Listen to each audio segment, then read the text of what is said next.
How to fix WhatsApp reconnecting problem easily and fast in 2023 or beyond. So all what you have to do, guys, is simple. Just go to the settings on your phone, go to the apps manager, and then go to the apps like this. Now here on this page you will find all the apps that you have downloaded on your phone. Search for WhatsApp right here, click on it. Now all what you have to do here is simple. First thing, go to the storage and click here on this clear cache option.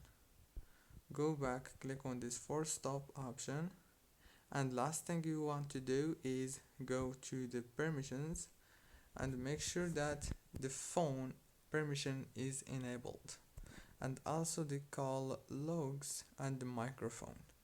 Don't forget to like and subscribe if this video was helpful. See you later.